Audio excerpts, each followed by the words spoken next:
Lugar como diretor científico da nossa regional, gostaria de agradecer a presença de todos a esse evento, que eu tenho a certeza que nós teremos um bom aproveitamento. O segmento a longo prazo após o tratamento endovascular é uma necessidade e, apesar das vantagens do tratamento endovascular, que estão listadas aqui, que são inúmeras, nós temos várias publicações também mostrando que o tratamento endovascular, sem dúvida, tem uma taxa de resultados de sucesso maior que o tratamento cirúrgico aberto, mas esse método traz em si também inerente algumas desvantagens, sendo que a maior preocupação após o tratamento endovascular do aneurisma aorto-abdominal é a persistência de fluxo dentro do saco aneurismático, conhecido internacionalmente como endolix, e infelizmente com um termo muito ruim em português que chamam de vazamento. Na verdade é um termo que eu acredito que deva ser abandonado. A definição dada por Geoffrey White há mais de 15 anos, que é a persistência de fluxo fora da endoprótese, mas dentro do saco aneurismático. Existem várias complicações potenciais das endopróteses, sendo que delas, como nós vemos aqui, a primeira da listada é exatamente a persistência de fluxo dentro do saco aneurismático. Como fazer esse acompanhamento por exames de imagem? Qual é o melhor exame que nós dispomos? Existem várias modalidades de segmento do aneurisma. A modalidade clássica é através do exame físico, através da radiografia simples, que analisa a estrutura da endoprótese, e através da tomografia computadorizada contrastada. Ao longo dos anos, novas modalidades surgiram, como a ultrassonografia vascular, com ecodoppler, angiorressonância e também a presença de sensores intrassaco. De todos esses, o que tem se mostrado realmente de maior valor é exatamente o ecodoppler, como uma alternativa à tomografia. No método clássico, então, nós vamos irradiar o paciente com uma quantidade incrível de raio-x, uma quantidade de milisíveis que realmente ao longo da sua vida vai ser bastante proibitivo, utilizando-se de angiotomografia computadorizada aos 30 dias, 6 meses e pelo menos um exame por ano. O método ideal do segmento desses aneurismas deve ser não invasivo, a nosso ver não deve ter irradiação, não deve utilizar nenhum tipo de contraste nefrotóxico, ele deve ser barato, porque ele vai ser feito muitas vezes, ele tem que ser reprodutível, mas, sobretudo, de alta sensibilidade e especificidade para detectar efeitos adversos relacionados ao tratamento endovascular, visando evitar a ruptura do aneurisma. Nós, há muitos anos atrás, começamos a utilizar o ecodoppler, vários ecografistas foram citados no primeiro slide dessa apresentação, para detectar a persistência de fluxo dentro do saco através desse método, e foi realizado pela doutora Alessandra Foz, nossa tese de mestrado, inclusive um estudo comparativo com tomografia.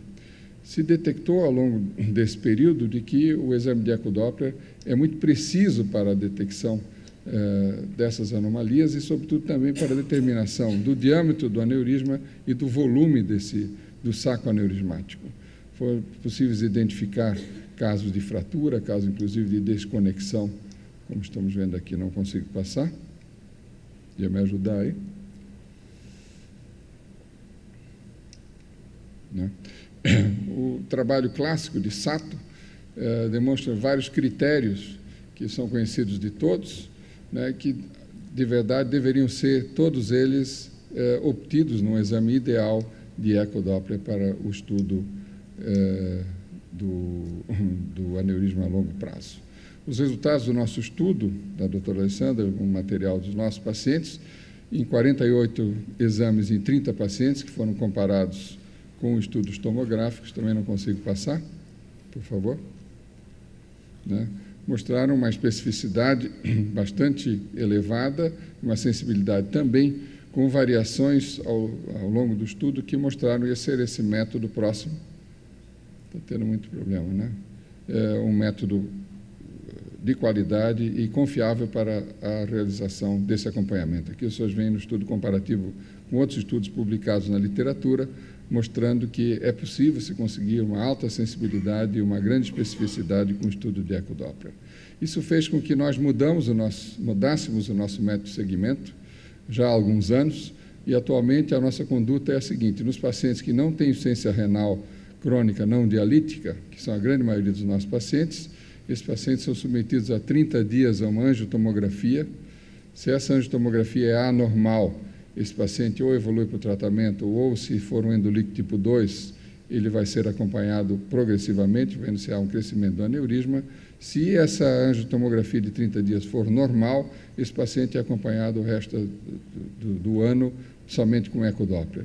Nos pacientes, aí tem um pequeno desalinhamento da figura, né? Nos pacientes que têm insuficiência renal crônica não dialítica, nós não realizamos tomografia, inclusive no pós-operatório, nós realizamos um ecodoppler. Se esse for normal, esse paciente continua sendo seguido com ecodoppler. Se houver alguma normalidade detectada no ecodoppler, e essa for um endolíquido tipo 2, ele continua sendo acompanhado com ecodoppler. Eventualmente, se tiver uma anomalia que não seja um endolíquido tipo 2, nós podemos fazer uma angiotomografia com preparo específico.